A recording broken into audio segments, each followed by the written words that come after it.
আজকে এই ফার্স্টে আমি এই চিড়ের নাড়ুটা ট্রাই করছি। তো জানি না কতটুকু হবে, আদৌ হবে কিনা। এই যে চালার পর এই যে দেখো কত কিছু সাদা সাদা পাউডার পড়েছে। তারপর এদিকে বাদামটাও ঠান্ডা হয়ে গেছে। Hello everyone, welcome back to my channel Papiya's blog. আজকে নতুন আরেকটা ভিডিওতে তোমাদের সবাইকে স্বাগত জানাচ্ছি। আজকে নতুন একটা রেসিপি শেয়ার করছি, মানে আমার কাছে নতুন, আমি আজকে প্রথম বানাবো। এমনিতে নতুন না, মানে আজকে আমি প্রথম বানাবো। তো সবসময় তো মাকে দেখতাম বানাতো, মা সবসময় বানাতো, কিন্তু আমি কোনোদিনও ট্রাই করিনি। তো আজকে বানাবো হচ্ছে চিড়ার নাড়ু। তো তার জন্য এই চিড়া নিয়ে নিলাম। তো প্রথমে আমি চিড়াটা চেলে নেব, কারণ চিড়ার মধ্যে অনেক কিছু থাকতে পারে। এই সাদা সাদা পাউডার থাকতে পারে, কারণ চিড়ার মধ্যে এই যে চালার পর এই যে দেখো কত কিছু সাদা সাদা পাউডার পড়েছে। তারপর চিড়ার গুঁড়া, এই যে ছোটো ছোটো গুঁড়া চিড়া, এগুলি সব পড়ে গেছে। তো এগুলি আমি চেলে নেব প্রথমে, তাহলে কীভাবে চিড়ার গায়ে যত কিছু মানে সাদা পাউডার বা যা কিছুই থাকে সব বেরিয়ে যাবে। তাছাড়া চিড়ার মধ্যে অনেক সময় কালো কালো চিড়া থাকে, তো এগুলিও বেছে নেব যদি কালো থেকে থাকে। তবে দেখা যাচ্ছে না চিড়ার মধ্যে, অনেক সময় কিন্তু থাকে। তো আমার চিড়া চালা হয়ে গেছে, একদম ফ্রেশ চিড়া, শুধু সাদা এই পাউডারগুলি পড়েছে, আর কিছুই ছিল না, কালো কালো চিড়া বা কিছুই ছিল না, চিড়ার মধ্যে কোনো নোংরা কিছুই ছিল না। তো এদিকে আমার চিড়াটা চালানো হয়ে গেছে। আর এখন চিড়া বানানোর জন্য যা যা লাগবে তা হয়েছে, চিড়া তো লাগবেই, তাছাড়া আমি এখানে নিয়েছি কিছু চিনে বাদাম, এই যে বাদাম নিয়েছি, আর নিয়েছি একটু গুড় নিয়েছি। তো এটা দিয়েই এখন এই চিড়ার নাড়ুটা বানাবো। এবার চলো বানানোটা স্টার্ট করি। তো তার জন্য প্রথমে বসিয়ে দিচ্ছি এখানে আমি কড়াই, আর এই কড়াইয়ের মধ্যে আমি প্রথমে আমি এই চিনে বাদামটা একটু ড্রাই রোস্ট করে নেব।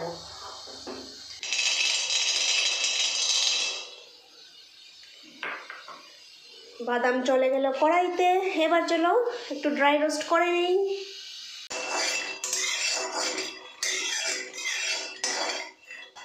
মা তো অনেক কিছু নাড়ু টাড়ু বানাতো, তো ওই থেকেই একটু দেখে দেখে শেখা আর কি। তো সেরকম পাকাপোক্ত আমি বানাতে পারি না, তো একটু মানে মোটামুটি দেখে দেখে যা শিখেছি তাই আর কি। তবে অনেক কিছু নাড়ু বানাতো, যেমন নারকেলের নাড়ু, তিলের নাড়ু, মুড়ির নাড়ু, চিড়ের নাড়ু, আরও অনেক কিছু।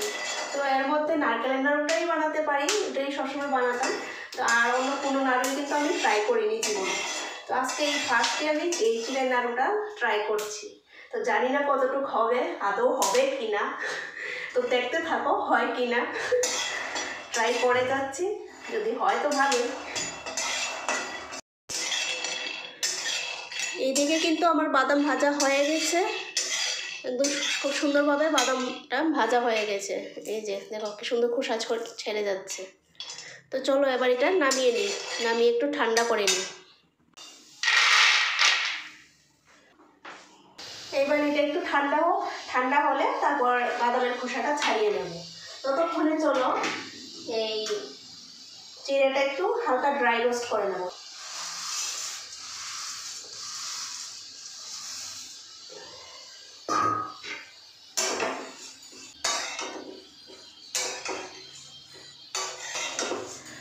আগে তো প্রায় ঘরে ঘরেই এইসব বিভিন্ন ধরনের নাড়ু বানিয়ে ঘরে স্টোর করে রাখতো, অনেকের ঘরে এইসব বানানো হতো, কিন্তু আজকাল কিন্তু এইসব আর দেখাই যায় না, মানে ঘরে এসব বানানো খুব কমই হয়।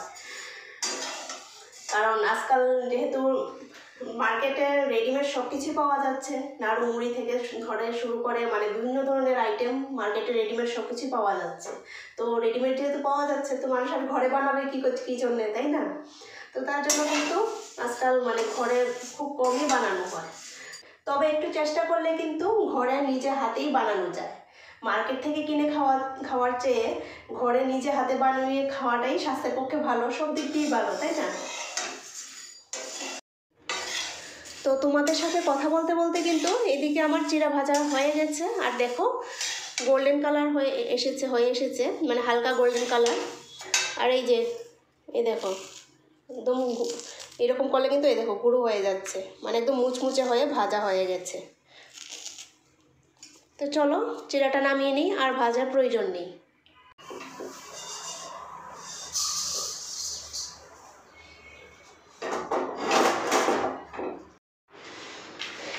চিড়া ভাজতে ভাজতে এদিকে বাদামটাও ঠান্ডা হয়ে গেছে। তো এবার খোসাগুলি ছাড়িয়ে নেব।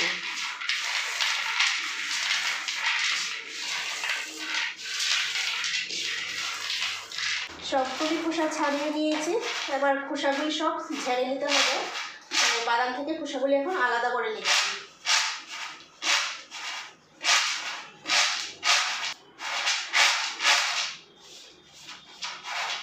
বাদাম থেকে খোসা সব আলাদা করে নিয়েছি। চলো এবার বাকি প্রিপারেশনটা করি। এবার আবার কড়াই বসিয়ে দিয়েছি। এবার কড়াইতে দিয়ে দিচ্ছি গুড়। পরিমাণ মতন গুড় দিতে হবে, মানে যতটুকু চিড়া নিয়েছি তার মধ্যে যতটুকু লাগবে পরিমাণ মতন আমি গুড় দিয়ে দিয়েছি। এবার অল্প পরিমাণে একটু জল দেব। জল দিয়ে গুড়টাকে নাড়তে থাকবো যাতে গুড়টা ভালো করে গলে যায়।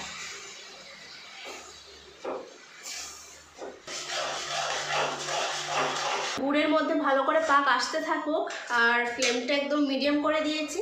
ততক্ষণে চলো এই যে বাদাম ভেজেছি, বাদামগুলি একটু হাফ ভেঙে নেব, হাফ করে, বেশি গুঁড়া করবো না, অল্প একটু ভেঙে নেব।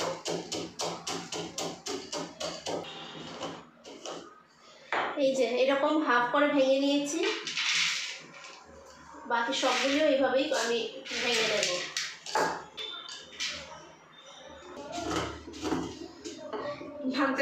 বাদাম গুঁড়া করতে করতে এদিকেও আবার একটু নাড়া দিতে হবে, হয়তো এটা নিচে লেগে যাবে।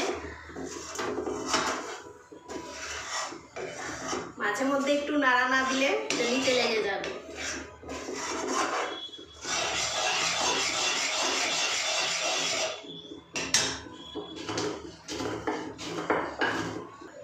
ফাইনালি আমার বাদাম পুরোপুরি ভাঙা হয়ে গেছে।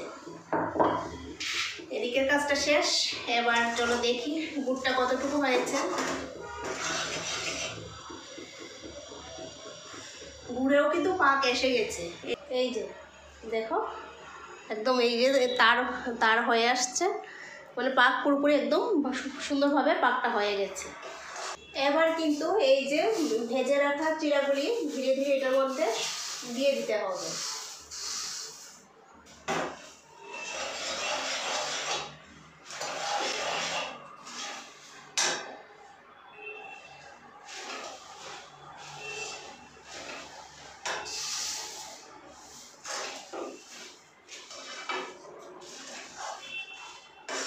আর চিড়াটা ধীরে ধীরে দেবো, কারণ যতটুকু গুড় নিয়েছি তার মধ্যে সবগুলি চিড়া আসবে কিনা তা বুঝেই কিন্তু আমি চিড়াটা ধীরে ধীরে দিচ্ছি। আর একবারে যদি সবটা দিয়ে দিই, যদি গুড়ের তুলনায় চিড়াটা বেশি হয়ে যায় তাহলে কিন্তু আবার অসুবিধা হয়ে যাবে। তার জন্য আমি ধীরে ধীরে দিচ্ছি চিড়াটা। আর একটু লাগবে, এটা লেগে যাবে।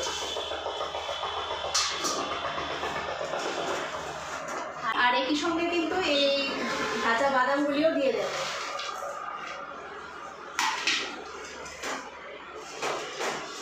আর এবার সবগুলি খুব সুন্দরভাবে মিক্স করে নিতে হবে, যাতে চিড়া, গুড় আর বাদাম সবগুলি একসঙ্গে ভালোভাবে মিক্স হয়ে যায়। সব কিছু ভালো করে মিক্স করা হয়ে গেছে, এবার শুধু বানানোর পালা। নাড়ুগুলি বানাতে গিয়ে এত হয়রানি হতে হয়েছিল আমাকে, মানে এত গরম ছিল, মানে ধরতেই পারছিলাম না। তারপর আবার ঠান্ডার দিন তো আবার ঝটপট আবার ঠান্ডাও হয়ে যায়, তো ঠান্ডা হয়ে গেলে আবার বানানোও মুশকিল হয়ে যাচ্ছিল। তারপর এটাকে আবার কড়াইতে দিয়ে আবার একটু গরম করেছি, গরম করে করে কোনো রকমে বানিয়েছি। তবে এত একটা ভালোও হয়নি নাড়ুগুলো।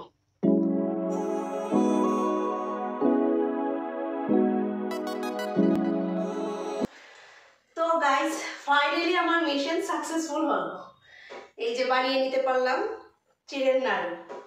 তবে মার মতন এত ভালো বানাতে পারিনি, মানে আমি যতটুকুই পেরেছি বানিয়েছি। মার মতন এত সুন্দর করে গোল করে ভালো করে বানাতে পারিনি। আর মিশন সাকসেসফুল বলেছি, কথাটার কারণ হয়েছে দেখো এই যে হাতটা একদম পুরো লাল হয়ে গেছে গরমে। মানে গুঁড়ে নিয়ে না বানাতে যখন গিয়েছি না হাতে চিপকে চিপকে আসছিল, লেগে আসছিল, আর গরমের জন্য ভালো করে ধরতেও পারছিলাম না। তো কোনো রকমে আমি বানিয়েছি, ভালো করে গোলও করতে পারছিলাম না। হাত একদম পুরো লাল, গোল লাল হয়ে গেছে। তার জন্যই বলছিলাম ভীষণ সাকসেসফুল হয়েছে, মানে অনেকটা পরিশ্রম করার পর এতটুকু আমি বানাতে পেরেছি। তো যাই হোক, আজকের ভিডিওটা এই পর্যন্তই। আর ভিডিওটা কীরকম হয়েছে তা কমেন্টে অবশ্যই জানিও। ভালো লাগলে প্লিজ একটা লাইক করো আর সাবস্ক্রাইব করো আমার চ্যানেলটার পাশে থেকো। তাহলে ফিরে আসছি আবার নতুন দিনে নতুন আরেকটা ভিডিওর সাথে।